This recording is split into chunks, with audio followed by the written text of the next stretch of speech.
try daw to eh. Tapos sabi nila kinakain daw to. So, yung is wala tayong slide lang natin. Slide lang siya natin dito. So, ito na nga mga kaidol, natuso ko na siya. Ngayon, dito na yun. Mag-experiment nga tayo dito. Ito na yung pinakamasarap dito mga kaidol. Yung bituka niya. So, ito try natin. Wala, ang dami man din niya. Ang dami din. Ang dami din. Wala na. Isa lang. So, isa lang. Isa lang. So, ito lang mga kaidol. Sabi nila, gamot daw to sa mga cancer, sa mga ano-ano. Mga cancer. Gamot daw to mga kaidol. So, ito try natin kainin. Ha? Pasan daw natin?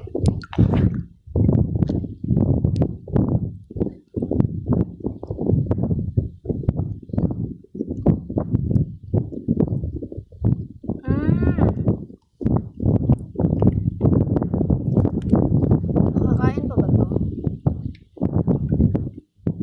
In fairness, masarap siya. Masarap siya kilawin. Try daw ako ng maliit. Ito yung bituka niya. Kamalawag ng balat.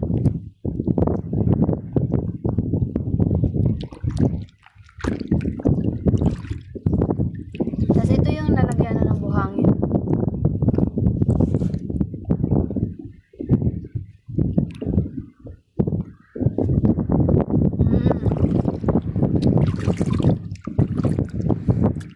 Morning guys!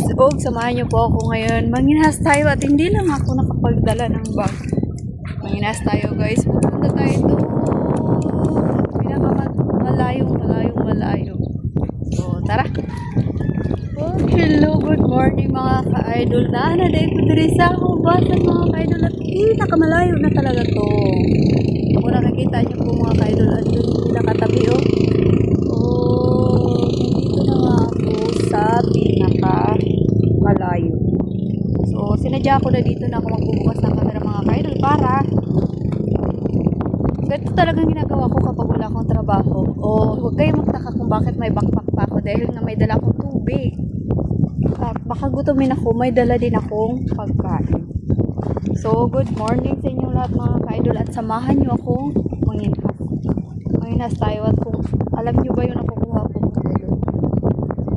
Ito yung mga nakukuha ko. So, ito yung ginagawa ko dito mga ka-idol once na wala akong ginagawa or kung wala akong trabaho, hindi nyo ako mahahanap sa tabi dahil pakalat-kalat ako dito sa hibasan. Ito yung ginagawa ko mga ka-idol, nangunguha nga ako ng mga shells dito dahil gusto ko talaga, nalilibang talaga mga ka-idol once na pupunta ako sa ganito. Kung nakikita yung mga ka-idol, dapat dito ako manisip. Dito talaga ako naninisip mga ka-idol, pero sa ngayon hindi mo na ako manisip. Gusto ko na manginas lang. Tapos maglakad-lakad lang. Tapos, para hindi naman ako maboring mga ka-idol, nagdala na rin ako ng camera. Para kahit mag-isa lang ako para kung tanga dito, may kausap ako kahit dito lang sa cellphone, di ba? Ang galing. So, shout out sa lahat. Good morning. Shout out ko nga pala si Ma'am Simplian. Syempre si Ma'am Rosa. Syempre shout out sa lahat ng taga Palawan. Good morning guys. Ito sa Palawan meron din ganito Nakikita ko yung isa sa mga followers ko sa Facebook nanginginas din siya. Pero meron akong gusto i-try dito talaga as in mga ka-idol. Uri siya ng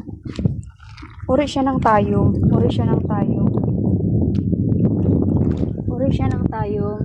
Tapos, ito yung kinukuha ko mga ka-idol. Ito yung sinisid ko nakaraan. So ngayon, hindi ko na siya kailangan sisirin dahil napakalibas. Meron akong kukunin dito mga ka-idol. Uri ng tayo mga ka-idol. Pero, hindi ko pa siya na-try. Hindi pa ako nakatry kumain sa kanya. Pero ang feeling ko naman din is hindi yung siya kinakain. Hello, wow. May balat. May balat. Yung balat is try natin kainin.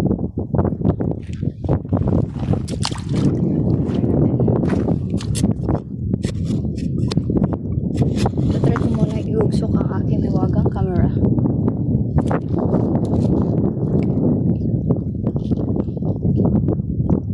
So may balat siya. Nakuha ako ng good. Hindi ako makakahanap mga kaidol sa wala akong trabaho kasi nga. Diba para ako nakadura. Cheers. Good morning mga kaidol. Dito pala mga kaidol is 7 AM pa lang. So 6 ako pumunta dito kasi gusto ko yung medyo maaga-aga ako. So nakakuha ako ng meroy daw to eh. Ako sabi nila kinakain daw to. So dahil wala tayong kutsilyo is magiging slide lang natin. Slide lang siya natin dito.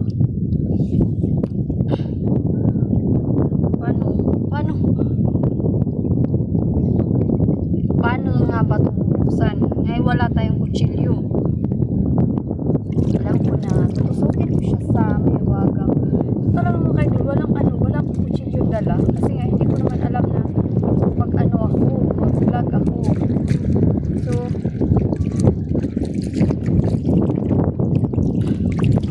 gawin ko na lang is tutusukin ko siya sa aking tripod.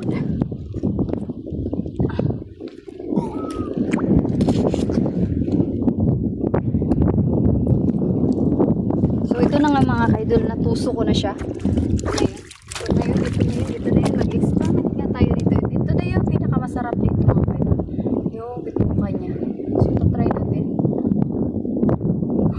Wala, ang dami man din niya. Ang dami din. Ang dami din. Wala na. Isa lang. So isa lang. So ito lang mga kaidol. Sabi nila gamot daw to sa mga cancer, sa mga ano-ano, mga cancer. Gamot daw to mga kaidol. So ito try natin kainin. Ha? Pasan daw natin.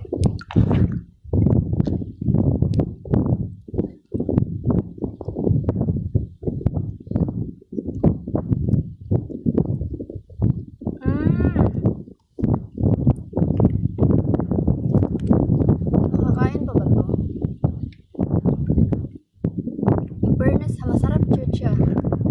Masarap siya kilawin. Try daw ako ng maliit. Ito yung bituka niya. Kamalawag ng balat.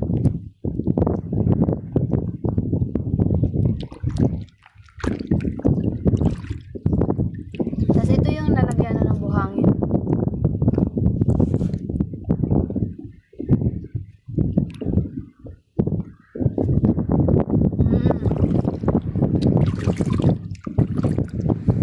Fairness, masarap din siya. So, ito yung kinukuha ko mga kaidol. Ito naman is parang malalaking shells.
Ang lakas ng ng tubig.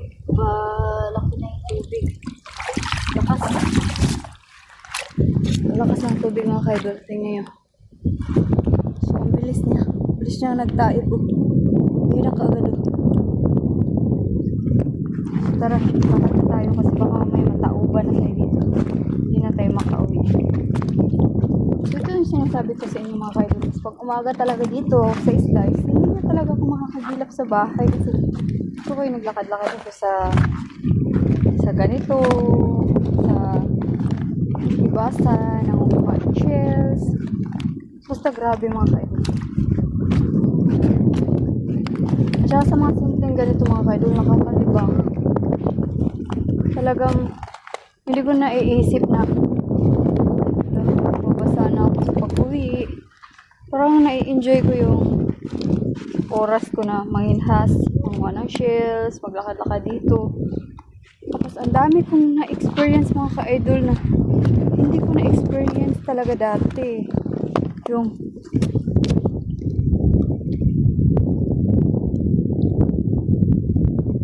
dito ako nanguha sa mga ganito. Ito yung mga kinukuha. Mas komportable rin ako, nasisirin siya kaysa sa ganito maglalakad ako. So, pero ngayon kasi mga ka-idol, hindi ako masyado nanisid ngayon kasi sobrang lamig ng tubig. At saka dito mo lang talaga siya makukuha sa mga pinakamalalim. Sa ganitong part lang. Hindi ka makakakuha sa mababaw. At ito yung sinasabi ko mga kaidol. Ang tayong pala is tatlong klase. May black siya. May black na tayong. Tapos yung tinatawag na swaki. Tapos meron pa silang isa dito na pinakain mga kaidol. Tinatawag nila dapaw-dapaw. Uri din siya ng tayong. Pero iba yung klase niya mga kaidol kasi nga bukod sa susungkitin mo siya sa itak bago mo siya makuha. Ano din siya, kumbaga konti lang yung lilinisan. Kumbaga once na biniyak mo siya, makukuha mo na kagad yung laman. Makukuha mo na kagad yung pinakaloob niya. Pero yung alam mga ka-idol, hindi ko pa siya na-try. Hindi ko pa siya na-try kainin. Hindi pa ako nakatry. Mga ganito lang, kinikilaw ko lang. Pero sa ngayon, ako na siya kilawin. Kasi nga, matauban na ako eh. Marami rin dito mga lato mga ka-idol. Mga lato na kilaw, yung mga shells. Klase-klase din yung mga shells dito. Pinakamaganda dito mga ka-idol, yung itlog ng dunsol, yung binatawag nila mga ka-idol na lukot. Hindi ko alam kung meron ba to sa lahat ng mga isla or dito lang. Pero sa ibang mga nag-vlog, nakikita ko rin mga ka-idol lang, meron din to. Oh my god, naiba na ako. Sobrang lakas na ng tubig Puro taib na. Tapos din sa likod yung papunta sa tabi. Malulunod na ako nito pa uwi at uwi na ako mga ka-idol. Kasi nga sobrang lalim na patabi. Papunta sa tabi malalim na. So malayo-layo na yung lalakarin ko. At sobrang mabasa na yung chulalat ko. Basa na yung hindi dapat mabasa. Ay naku. So papunta na ako sa tabi mga ka-idol. Dahil malunod na nga ako nito. Natauban na ako.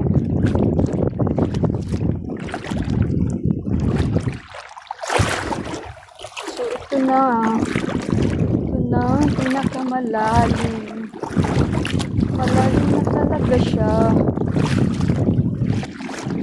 Malalim na mga ka-idol. Ay, ito siya mga ka-idol. Ito siya, ganito siya. Pero wala na siya laman pero may nangina. Ito siya mga ka-idol. Ito yung kinakain nila dito. Uri rin ng tayong. Pero hindi ko alam kung bakit. Ito yung sinasabi ko na hindi ko pa natikman talaga since simula nang punta ko dito. Ito yung hindi ko pa natikman. Pero ito wala tong laman. Pero parehas lang daw ang laman nito sa tayong, sa swaki. Pero sabi nila nga mga ka-idol, mas masarap daw yun sa swaki. So ako naman mga ka-idol, gusto ko yung mga pagkain na nakakaiba. Malunod na ako. Sobrang lalim ko na. Gusto ko yung mga pagkain na kakaiba mga ka-idol. Yung sinasabi nila, ay ganito, wala to sa ganito, ito wala to. Pero kinakain. Gusto ko yung tinitikman yung ganito.